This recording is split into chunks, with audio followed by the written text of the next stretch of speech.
Welcome to the Supreme Love Project, where you learn to love supremely so you can live supremely. This is a Power Hour. This is the place where you can get the information you need to heal the terrors in your soul and launch a revolution in your life. Get ready. Take notes. Now, here's your host, Janine Staples. Hello, everyone. Welcome back to another episode of the Supreme Love Project. You are tuned into the Cold Crush teleseminar, and we have today with us another fantastic coach, an amazing educator, a beautiful, wonderful scholar named Lisa A. Romano. She is called the Breakthrough Life Coach, and she is going to talk to us all about intimacy and codependency from her seat of expertise. Lisa, are you there? Yes, I am. I'm so happy to be with you. I am so excited to be with you. I just want to tell some people from the Supreme Love Project a little bit about my calls. My team researches my guests for my seminars, and there's some people that I talk to that I don't know, that I'm not very familiar with, but that my team has vetted for me. And then there are some people whose work I actually follow. And Lisa Romano, you are one of the people I actually follow. And you and your work were instrumental in for me in healing from codependency and on my path to recovery and from narcissistic abuse. So I want to give you a hearty, heartfelt welcome. That's very special. Thank you so much for agreeing to be a part of this summit. Yeah, it's my honor, and I really mean it when I say that I'm humbled by that. That warms my heart. Yeah, no, absolutely. So I just want to jump in and talk immediately about what Cold Crush is all about. So this seminar series is really about crushing some of the intimacy barriers that we as women have built up around our soul, and some of the ways that we get in our own way, block ourselves from being known and from knowing others, the ways that we hide. This seminar is all about melting and crushing some of that cold and moving it away from us so that we can break through to the other side of developing the intimacy, the friendships, the romantic partnerships, the familial partnerships that are really affirming, that are really constructive, that are really empowering. And Lisa, you're expert at that. But before we start on intimacy, I'd really like you to say for a minute or two what your story is in this area and how you came to this work. Well, I don't know if I can do it in a minute, but I'll try. Yeah. No problem. Take as long as you like. I was a young mom of probably about 33, 34, and I was severely depressed, and I was suffering from chronic diseases, from migraine headaches to rashes that my doctors just couldn't figure out. I had stomach issues and asthma. I never had asthma until I was an adult, and my life was really just spinning out of control. And I knew I wasn't happy in my marriage, but I grew up in a home that you weren't allowed to not be happy. You had to settle for what showed up, grin and bear it. That's what everybody does.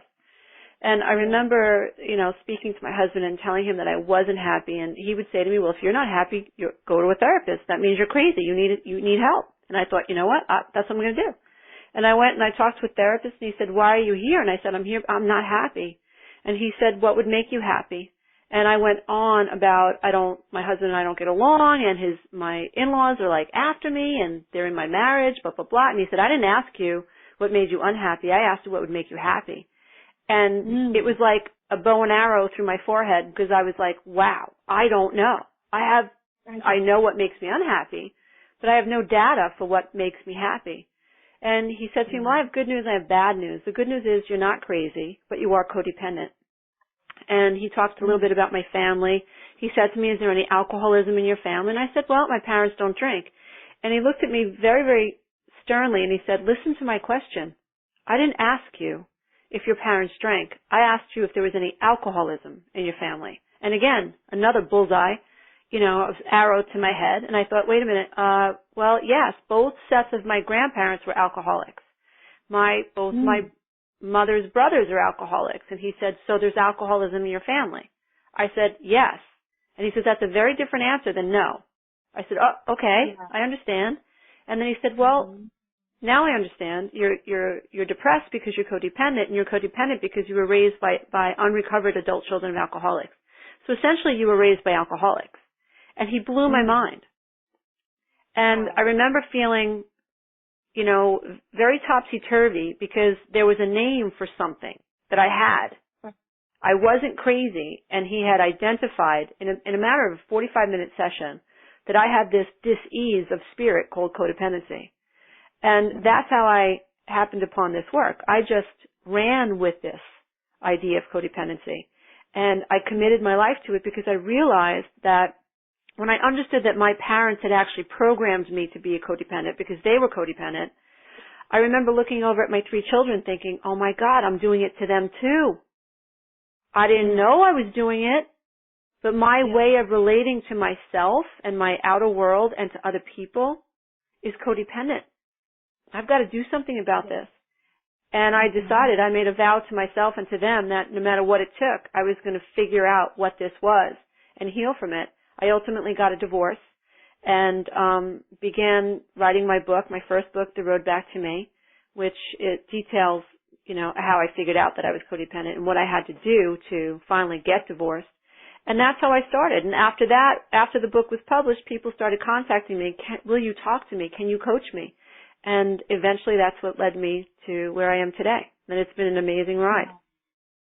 Wow, that's so powerful. That's an amazing idea. As a recovering, and people in my community know my story, and I keep telling it over and over, I'm a recovering codependent myself. And this is the thing that's so interesting about what well, there's many things that's interesting about what you're saying, Lisa. And it's that I'm assuming that you had loving parents. Is that right? Or you know what? You know, they did the best that they could. And sure. my parents were poor. They were very poor. And they grew up, both of their parents were alcoholics. Both sets of their parents were alcoholics. My father's mother actually committed suicide. And when he was about 3 or 4 years old. So he was always, and he's a Marine. So he was always very macho, bravado, and we didn't talk about emotional stuff. And my mom was very stern and talk about lack of intimacy and barriers. You couldn't connect to her. So when you say the word loving, what comes to, you know, we all have to get clear about our perceptions of the word loving. What does that mean to me? It might not mean the same thing to me that it means to you or to your audience.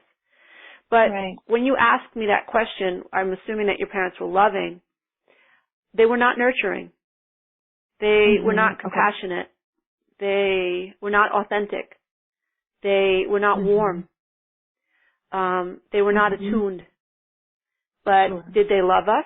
Certainly from their perspective, they didn't do to us what their parents did to them. So certainly from their perspective, I would say that they would say, yes, of course I loved my children, but more in a very hands-on way rather than an emotional way. And so they were there, but we didn't feel like they were there. Does that make sense to you? It makes absolute sense, and I want to thank you for clarifying. The reason I asked you that question is because of the thousands of women all over the world who are listening to us today. Some women are saying, well, my parents were good to me. I didn't grow up in a house where I was beaten or starved or, you know, rejected, farmed out to relatives.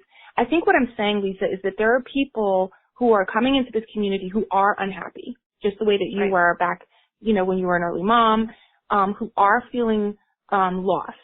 And they're looking back at their family of origin and they're saying, but I didn't have it that bad. You know, I wasn't beaten with sticks. You know, I wasn't, you know, and a lot of people think you have to have this like really horrendous narrative, this backstory in order to justify whatever feeling of anxiety or depression or stress or a sense of incompletion that you're experiencing today. And I want to make sure that I repeat the message over and over again to my community and to any community that's listening in for a guest, that even if your backstory looks pretty good, that doesn't necessarily, and that's objective too, or subjective, even if it looks pretty good, that doesn't mean that your current state of incompletion or dis-ease is unwarranted. You're not wrong. It may very well be that you're not Right. You're not able to see the dysfunction that was a part of your root system. And if you can't see it, that doesn't mean it's not there. Well, you see, I don't know if, I think you and I discussed this a little bit earlier, but I actually have created a 12-week program. And it's a step-by-step program that actually addresses these issues, starting with attachment trauma. So, my shtick is that when you're born, the umbilical cord is cut, but the invisible cord is supposed to take its place. So there is supposed to be a beautiful bond between mother and child. And very often times when you're born to mothers who are codependent, or mothers who have an addiction problem, or mothers who have any plethora of other types of issues, you are unable to connect to them on an innate, authentic level. They take care of you, but a mother's job, a healthy mother, let's put it that way, is attuned emotionally to her child. So I see this a lot in my coaching program because I have an online forum, and we'll have members who'll say, this happened to me and it was so horrendous. My father was a drug addict, and the drug dealer threw him out of a 2-story window, and I found him. Literally, these are the stories. And I'll have other members who are like, yeah, but my parents went to church every Sunday. We had dinner every night together. My father never raised his voice. And that is abuse by omission opposed to abuse by commission. Your parents are supposed to be attuned to you. We're talking about something that's what I consider psychological visibility. If you did not feel visible, if you felt invisible as a child, you have suffered abuse. You've suffered a psychological, a spiritual abuse. It's a starvation that has happened. You have to feel connected and accepted by your tribe. And even the most well-intended parents can make mistakes and be unaware at how important it is to ask your child, how do you feel today? What was your day like? What would you like for dinner? That hurt you? Tell me about it. Why did that hurt? Well, how do you feel about that? These inquisitive questions that makes a child feel like, wow, mommy can see me. I matter. And so you're absolutely right. And I think that the people who come from homes that abuse is not obvious, they suffer sometimes the most, because like in my house, there was no alcohol to point to. My mom and dad looked like Ken and Barbie. We had the little white picket fence. I felt crazy. I felt crazy because everything looked okay, but everything was about non-communication. Everything was about not talking. Everything was about not communicating. Everything was about power and control, stuff your emotions. We don't talk about things like that.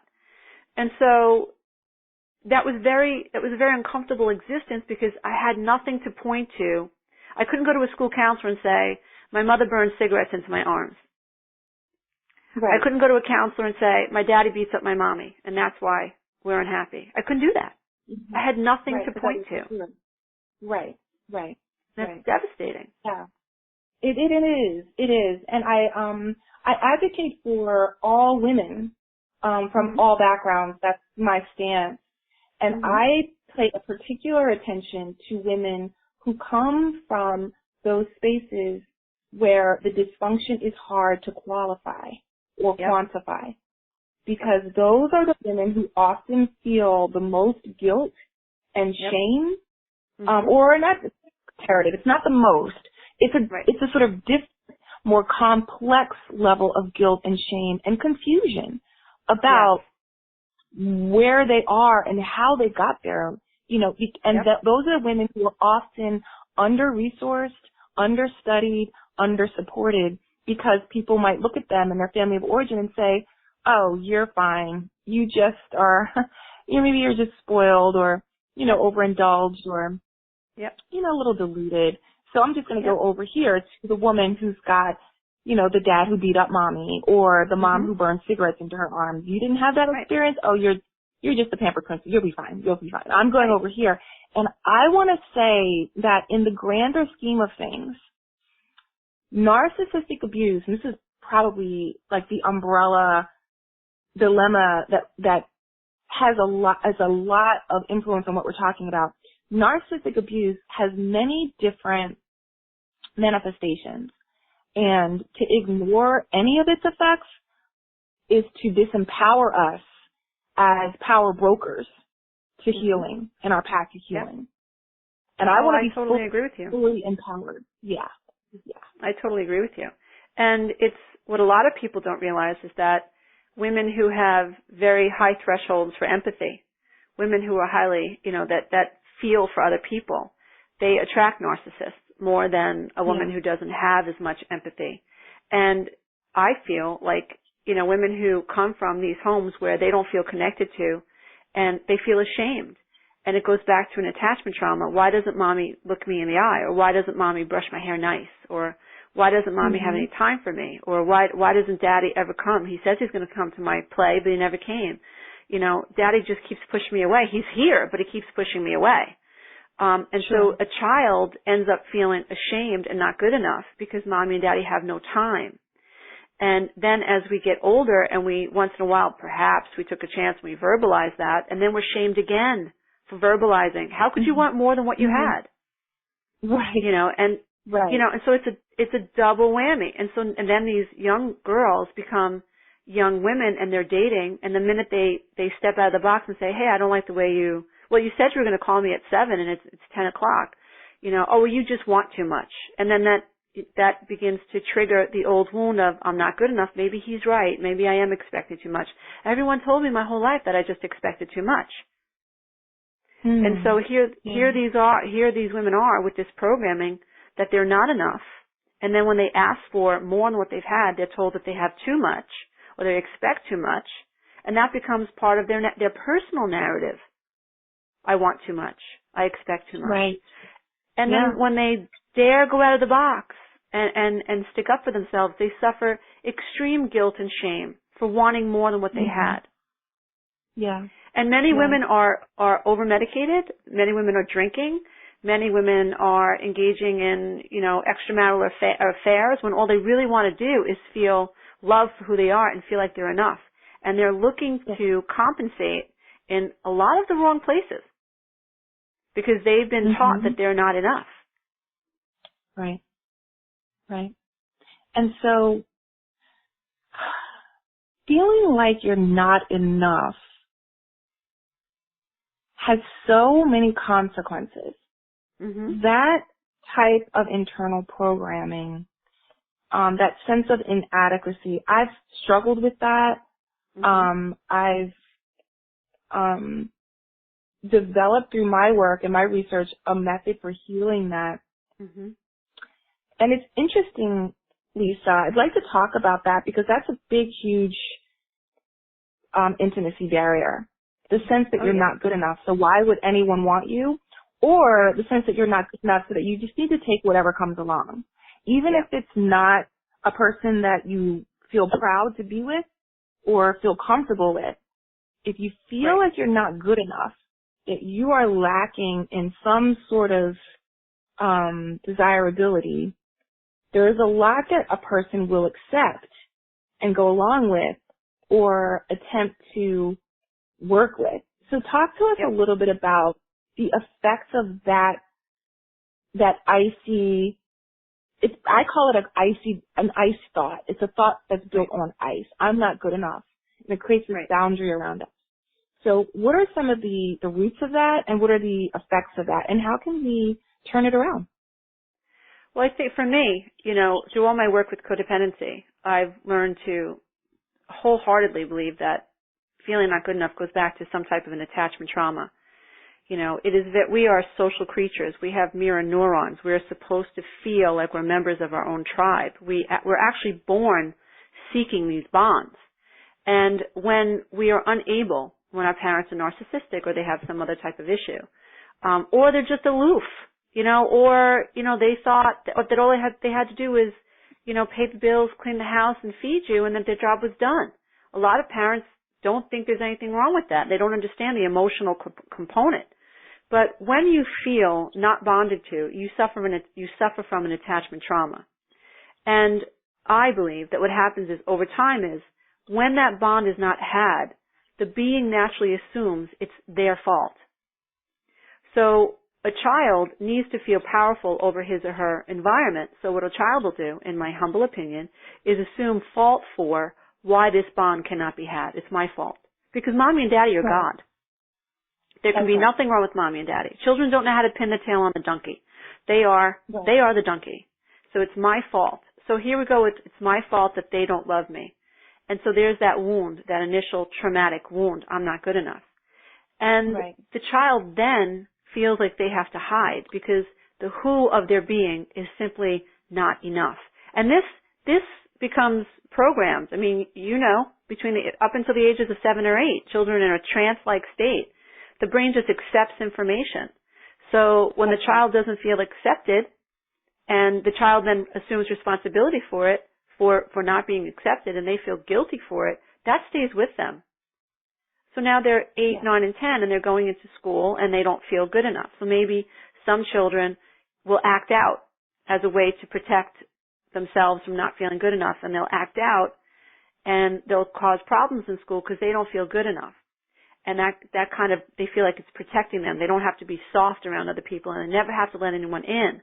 And then you have other children who become completely introverted and withdrawn because they're so afraid of someone touching that wound and seeing that they're not good enough. So it manifests in different ways. Lots of young women end up with eating disorders because that I am not enough wound translates to, well, maybe it's because I'm not thin enough. Maybe it's because I'm not pretty enough. Maybe it's because I don't do this. Maybe because I don't do that. So this I am not enough. It can manifest in various ways. And so in terms of growing, becoming young women and young mothers and young professionals, then we become perfectionistic sometimes. We try to be good enough. We try to overdo. We become people pleasers. And yes, you're right. We don't go for the type of relationship that we would really want because we don't think we deserve it. We don't think that the ideal mate that we really want is really ever going to want us because our parents never really wanted us. I can't really show this person who I am because my own mother and father or my siblings or my family members didn't want to know who I was. So there must be something wrong with who I am. So we're trying to protect that attachment wound, that attachment bond that's been broken. We're trying to really protect it. We don't want anyone to touch it. So that's why we create these, like you said, these barriers. So in terms of what we can do about it, it doesn't happen overnight, but I believe identifying the problem is the first step. So, and that's why I really applaud what you're doing here, especially for women who don't have the abuse to point to, the type of abuse that's easy to point out. And you're creating a platform and you're reaching women who fit that category. The first thing that you'd have to do is really go back into your history and ask yourself, did you feel seen? Did you feel seen? Did you feel psychologically seen? Did you feel like your feelings mattered? Did you feel like your parents, the people who raised you, the people that you loved and adored, did you feel like they were emotionally invested in what your day was like? And if the answer is no, then more than likely you on some level feel like who you are is not good enough. Because that's the only thing that makes sense. They don't want to talk to me because I'm not good enough, I'm not interesting, or I'm not smart enough. It's me. It must be something wrong with me.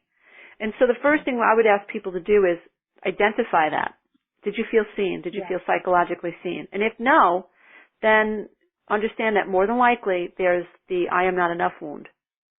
And then what I would ask people to do is ask themselves seriously, do I, today as an adult female, do I worry that I'm not good enough? Do I tend to say yes when I mean no? Am I a people pleaser? Am I a perfectionist? Do I ever give myself a break? Am I self-compassionate? Do I have empathy for the self? Am I always trying to do bigger things, better things? Do I compare myself to other women? Do I compare my relationships to other relationships? Very oftentimes we're constantly comparing ourselves to other people. And that's because we don't think we're good enough. And so we have to identify it first. We have to see it full face. We have to look it in the face first. Because if you can't identify it, you can't fix it. And then, like you, I've developed plenty of different ways to help heal that.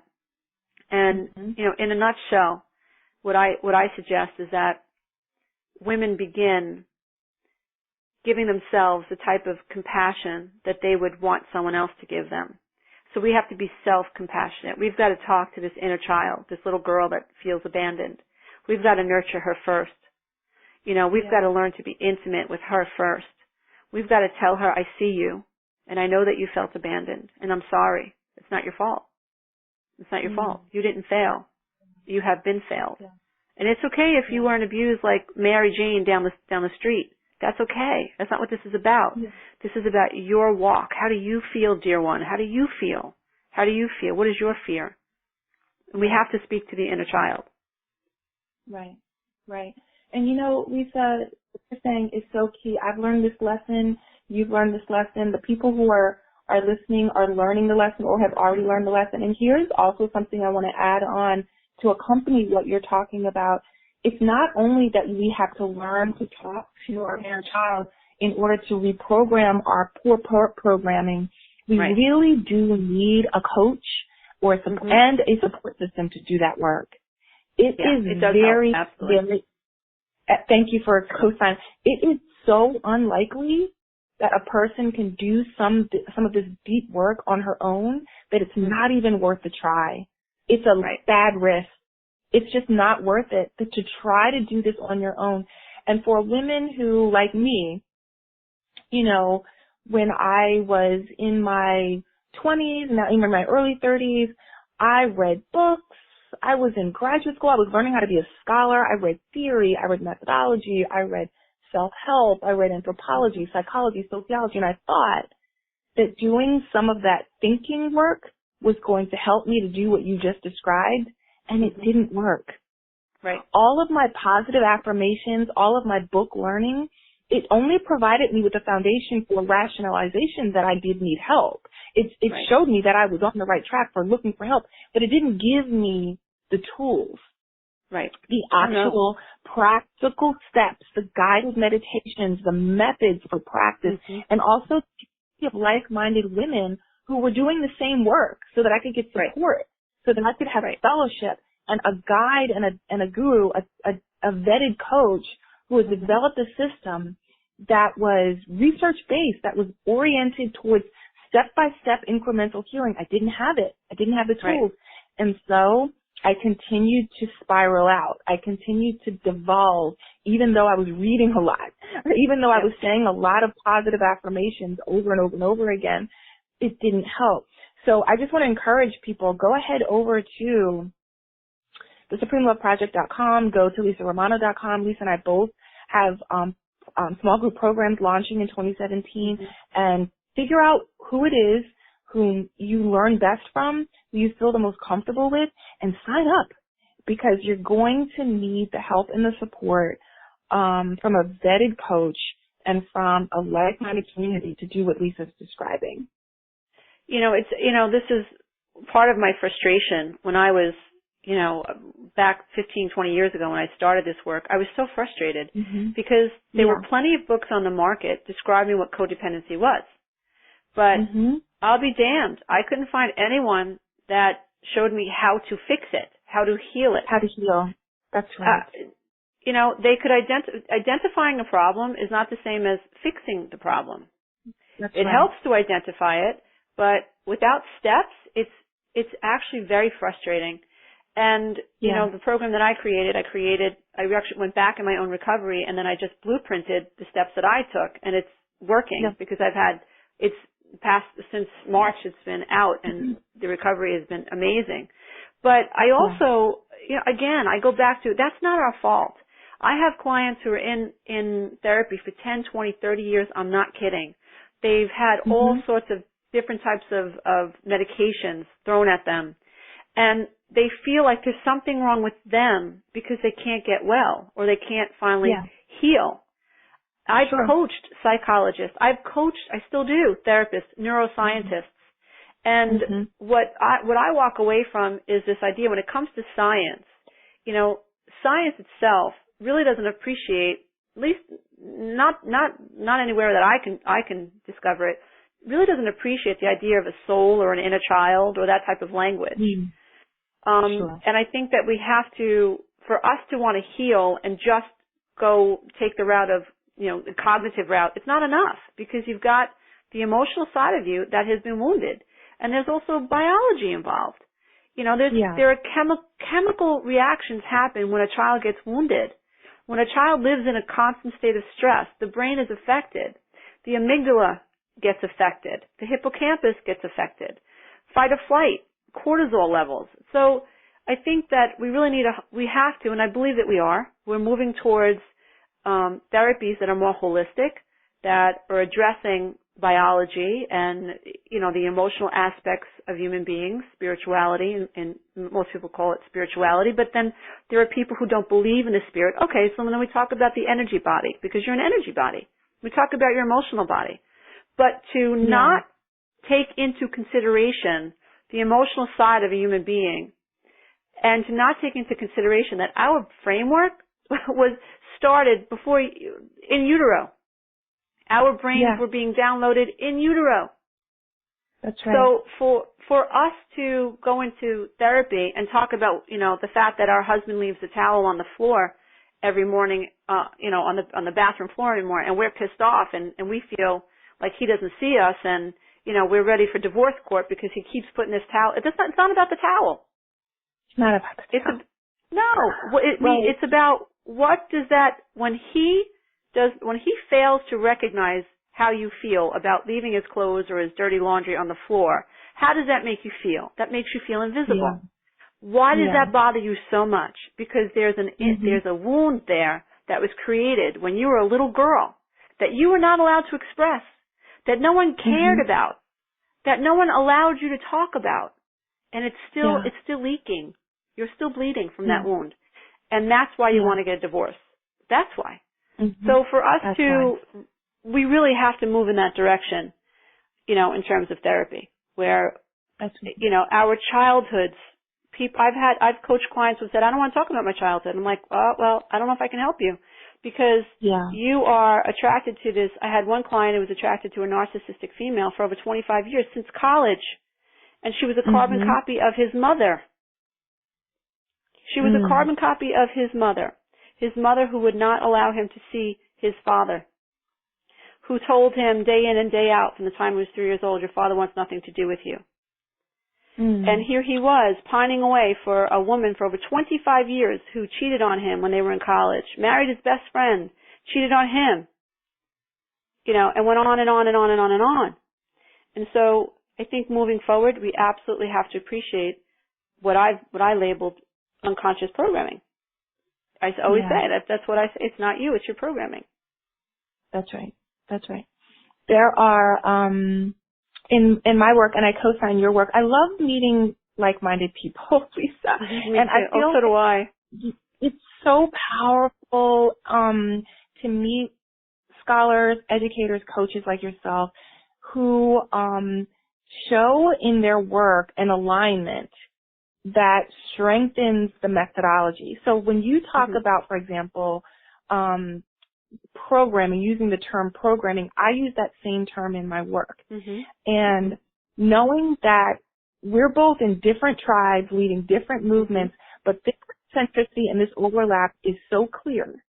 Oh yeah. It validates and solidifies our stance and our objectives as two women who are in service to other women in their healing. And I feel so excited about that. I feel really great about that. And I just wanted to say, in response to what you're talking about in terms of programming, this is one reason I'll say to the community, and I'll share with you, Lisa, why you need a coach. And you need a community. Because what Lisa is talking about is this undercurrent, of consciousness that is really operationalized in your body, that your soul is attuned with. If you don't have methods and frameworks to access that, you can't get at it. What you'll do is you'll keep taking the easy way out and talking about the towels on the floor. Or you're talking about your partner being late for dinner. Or you'll be talking about the person who cheated on you in college. You'll be pointing to that person as the root of your insecurities. but you're not going to get to the root. You'll keep swatting at flies and at leaves on the trees and not examining the root if you don't know about these key concepts that Lisa and I are talking about belief systems, about survival programs, about your narrative structures, about your defense mechanisms, about your somatic memory. If you don't understand these concepts, you can't know yourself on a deeper level in order to heal your codependency. Yeah, I think I agree with you wholeheartedly, and I think what we also have to understand that our brain is designed to avoid pain. So, if our childhood is painful, the brain is designed to avoid that and stay more conscious about what's going on in right now. You feel more in control of that. So we really have to learn how to be more self-policing, self-objective, self-aware. We have to learn that. That is a skill that must be taught. It's not easy.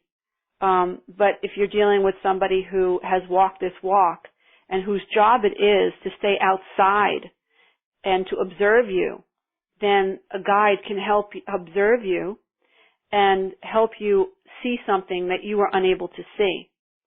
I tell my clients it's like being, if you think about a chicken that's caught up in a tornado, the chicken doesn't know how big the tornado is, doesn't know how wide the tornado is. They're in the tornado. So when the chicken gets kicked out of the tornado, and the chicken is like a mile away, and then the chicken go, oh my God, look how big that tornado is, and it's going over there, and it's going over there. That's the objectivity that they've gained. But when you are in the emotionality of the creation, you oftentimes are so absorbed in the creation that you don't even know it's your creation. You feel like, it's happening to you. Life is happening to you. I always say what you fixate on, you create. So fixation equals creation. And what we're creating is they really are patterns from our childhood. I mean, I married my mother. My ex-husband was my mother's emotional twin.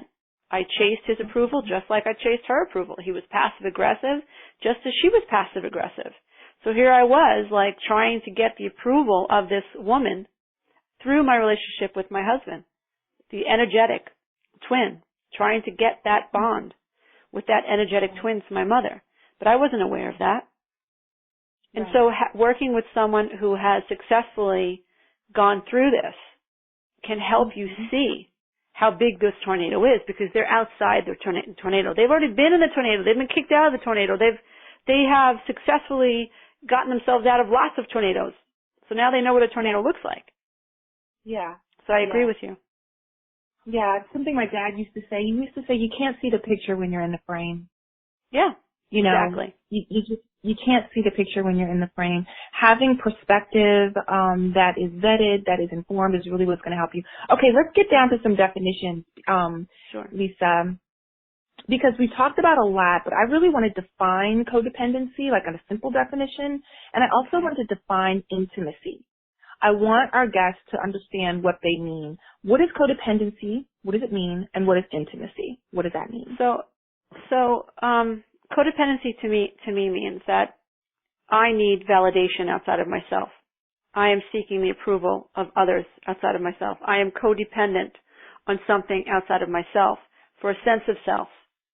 So I'm not enough in and of myself, and I'm relying on something on the outside to make me feel whole and complete. I'm under the illusion that I need someone else's approval, or I need a relationship, or I need to be a certain size, or I need to live in a certain neighborhood. There's something outside of me that I am emotionally and mentally attached to that I believe will allow me to feel whole.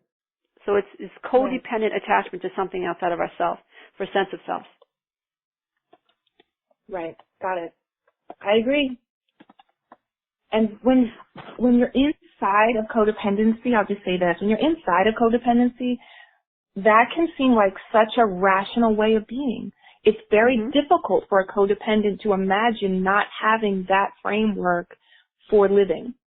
Yep. Because for a codependent, it's very reasonable. It's like, how can I feel beautiful unless a man tells me I'm beautiful?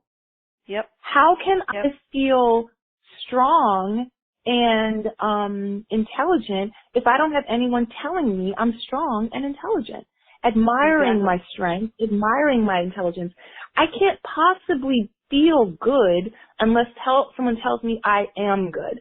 I can't possibly be courageous or brave or intelligent if I don't have anyone actually clarifying the truth of that. What it basically means is that you don't have the internal constitution to validate yourself all by yourself.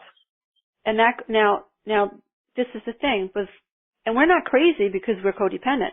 We're not crazy. No. We have not been efficiently and sufficiently validated before the ages of 3 or 4 years old.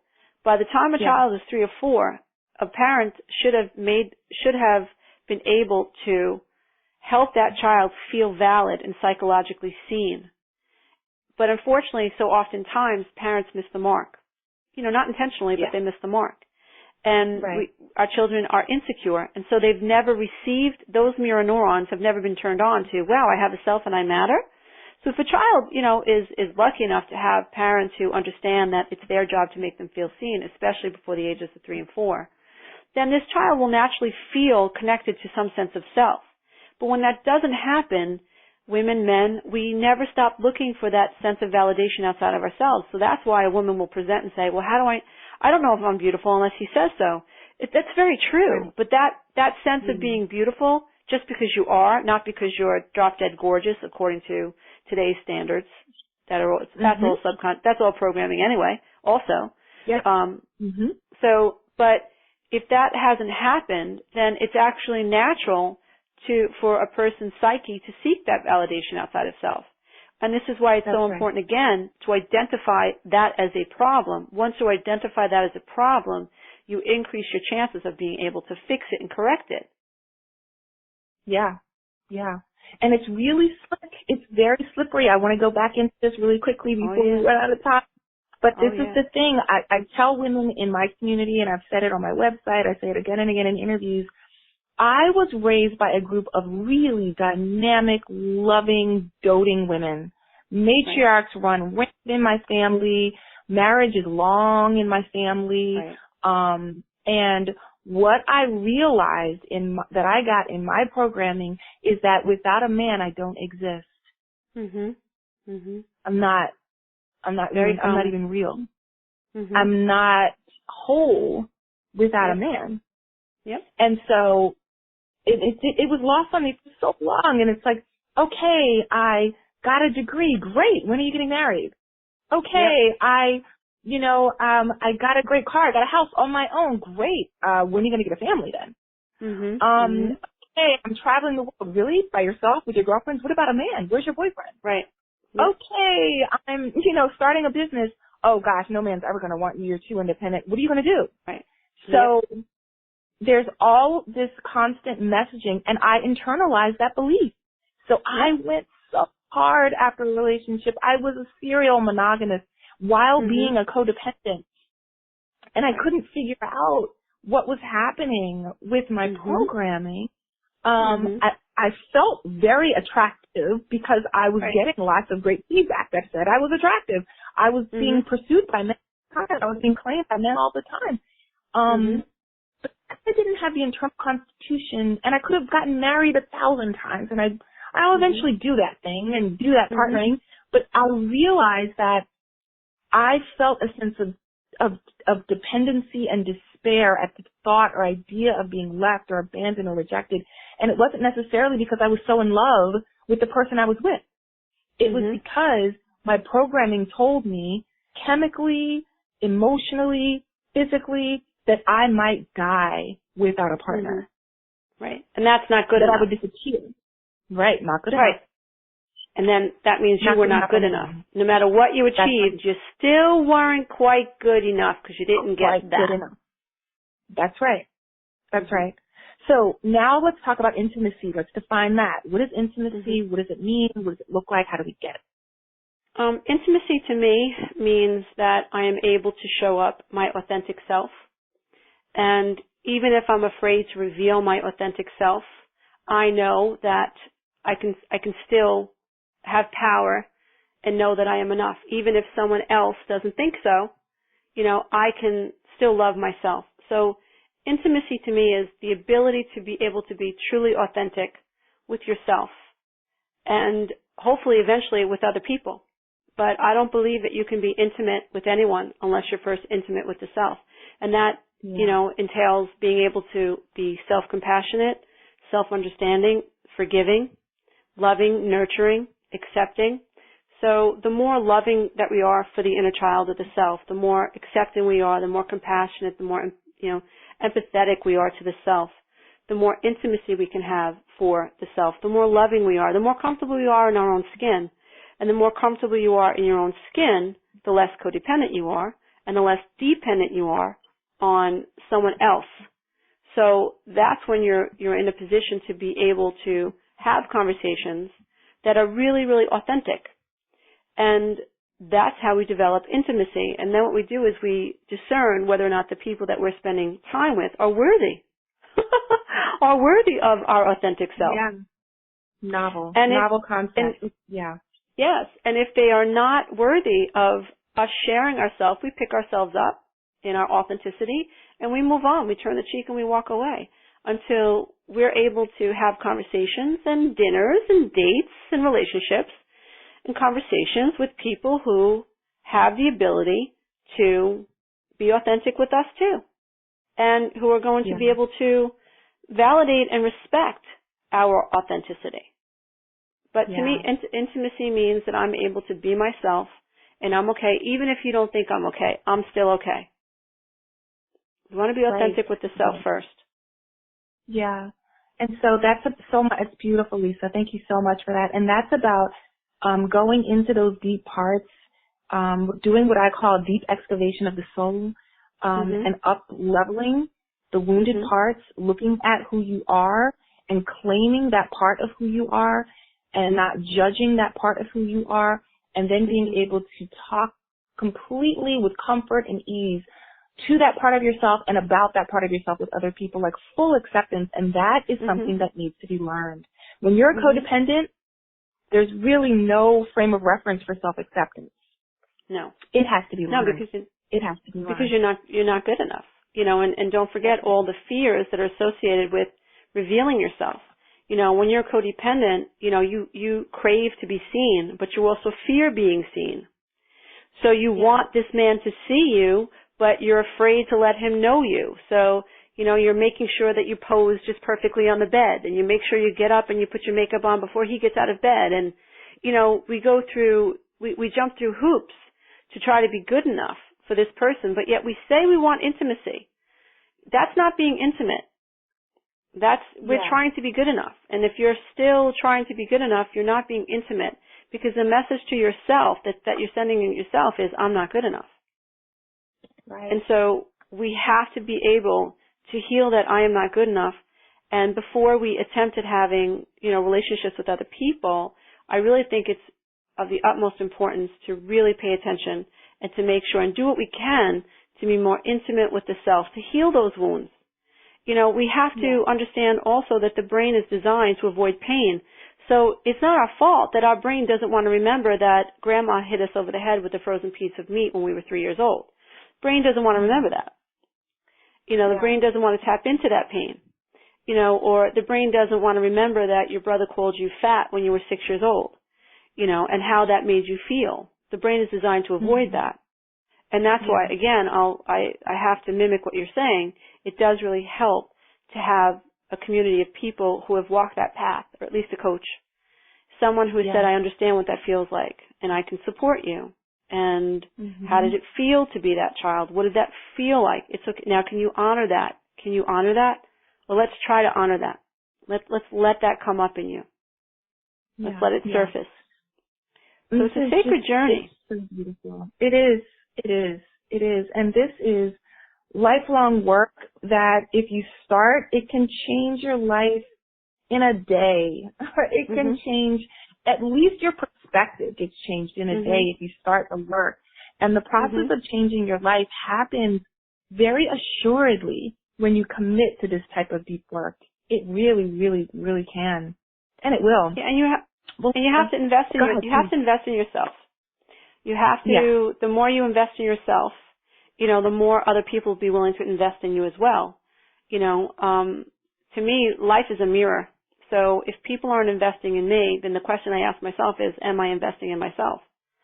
Because your reality is going to mimic what's happening inside of you. So if I am not committed to myself, I can't expect people to commit to me. I just can't. Mm-hmm. If I am criticizing myself, I can't expect people to be nice to me. But as soon as I started to respect myself and I started to take myself seriously, that's when my world shifted like 180 degrees. And it was terrifying. Say that again, Lisa. Say that again. When I started to take myself seriously, that's when other people started to take me seriously. And that's when my life shifted about 180 degrees. It was the moment I said, I matter. And I'm going to take how I think and how I feel a lot more seriously. And I'm going to start creating my own life. I'm going to pay attention to what I do want and less to what I don't want, and use the don't wants just as sort of like a backdrop to help me identify what I do want. But my focus is going to be on what I do want. And so if your listeners and members of your forum are looking to form long-lasting relationships with other people, then they must invest in the relationship with the self first. That is the only way that can happen. That's right. That's right. It's the only way. That's right. That's the only way. It is the only way. And please, everyone listening, don't waste your time trying to find other ways. The other ways include that litany of lists that we've learned as women, which is be nice to him and he'll be nice to you. Sacrifice for her and she'll sacrifice for you. Invest in someone else and they'll invest with you. That's actually not how it works. Exactly. I say in the community, heal yourself and heal the world. Mm-hmm. Heal yourself and heal the world. Focus on yourself. Learn what you want, what you need, then do what you want and give yourself what you need.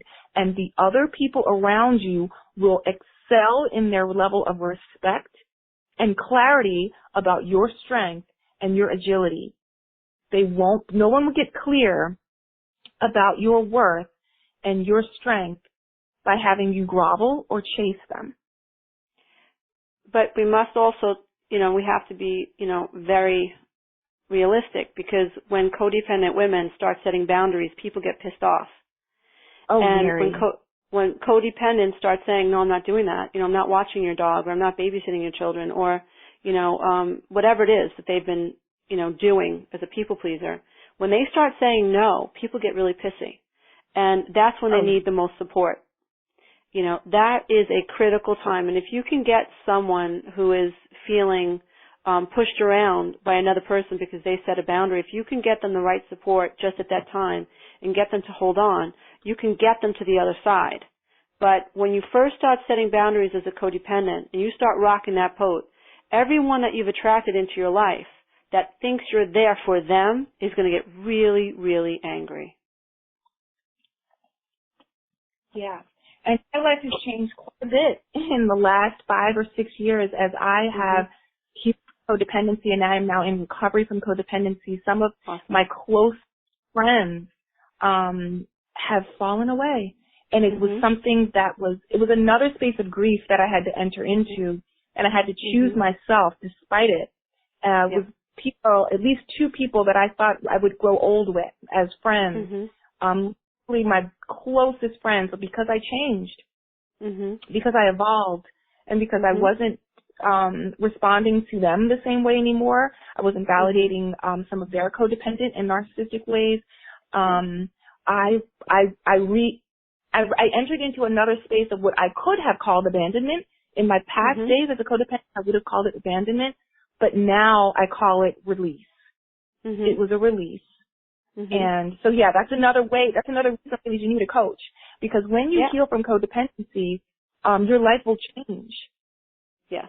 Your life will change, and you need somebody to help you through that change and those shifts, because that's another space for growth that you need to access and really capitalize on. You can't let it go to waste. It's a paradigm shift because codependents are groomed to care more about what other people think about them than what they think about themselves. So it's a true paradigm shift, and it's about neuroplasticity. The brain does not even the brain has to develop these new neural pathways that are associated to self-care because they're not there. So this takes time. Your brain has to literally grow new neural connections. And that's what you're saying is very, very true, but it's very important that your listeners understand that this is a true paradigm shift because codependents and women who have been abused narcissistically have been groomed to care more about what other people think about them than what they think about themselves. Yeah. So this is not easy work. That takes an investment. No. Absolutely. Undoing that takes a good deal of work, a lot of investment, a lot of support. And ladies, we're here for you. We are here for you as coaches. We're here for you as leaders of community. And the other members of the Cold Crush series are also available in here. Find your person. Find your person. None of us are greedy. I'm here running this seminar hoping to grab all of the clientele for myself. Absolutely not. What I'm here to do is open up and avail the space and bring together experts across the world so that you can pick and choose who you like, who you want, who you need, and go out there. Get what you need. We all want to be healed. Let's all get healed. Let's all get healed. Let's all get healed. So Lisa, we're wrapping up. We need to get some more wisdom from you. I ask all of my guests in all of my teleseminar series to give us some parting gifts. So if you have 3 ideas, questions, comments, even methods that we can talk about after this in the Supreme Love closed Facebook group that a woman can talk about and do on her own right now after this interview, what are those 3 things? Well, one thing that I would really like your listeners to do is ask themselves, what action can I take today that will allow my inner self to feel like she's enough? So what can you do today that is going to reinforce this idea that the inner child that is walking around inside of you is enough? So do something that exemplifies this sense that, wow, I really am enough. It might be take an Epsom salt bath. It might be, get a manicure. It might be not go to that party that all your friends want you to go to that you really don't want to go to. So what action can I take today that will allow my inner self to feel enough? The second thing I would ask people to ask themselves is, how can I become less dependent upon other people's approval and validation? So really look at the relationships that you have and ask yourselves if you are doing what you're doing for a sense of validation or a sense to have that person tell you, oh, you're a good girl. Yes, you're good enough because I say so. So you have to be extremely self-observing in order to do that, but that will help you identify what areas you need to work on. And the third thing I would say is, how would I like to be treated by another person, and what can I do to actually treat myself in this way? So if you want to be treated with respect, you would need to find a way to respect yourself, like respect how you feel. If you want a man to respect your feelings, then what you have to do is begin respecting your own feelings and then acting upon respecting your feelings. So make decisions that are actually in alignment with how you feel, opposed to ignoring them for the sake of other people and validation. So I hope that those 3 ideas will help your listeners. Absolutely. They've helped us already. Lisa, you've been a fantastic guest. Thank you so much for your work. I appreciate your story and your sense of strength in pushing forward and doing this work. It takes a lot of effort and a lot of commitment and a lot of power to do this work, to lead these movements. And I thank you for your commitment sincerely. Thank you for being a part of the Cold Crush teleseminar and for now being a part of the Supreme Love Project. So everyone, by the time you are finished taking your notes, Lisa will be available, hopefully, in the Supreme Love Project closed Facebook group. Go on over there so you can ask us questions after this interview and participate in growing the community so that all of us can get healed. Lisa, awesome. Thank you so much. Oh, thank you for inviting me. I loved it. I really enjoyed myself. Me too. Okay, everybody, so here's the closing message. You know what to do. Take this message to heart, build it into your body, and we will see you on the next episode of the Supreme Love Project. Bye-bye. Thank you for participating in the Supreme Love Project. We're a division of Literacy for Life, LLC. Please visit thesupremeloveproject.com for more information about our products and services. Visit JanineStaples.com for more information about our beloved founder and president. And remember, take this message to heart and build it into your body. We'll see you next time, right here. The place to make love, not war, every day of your life.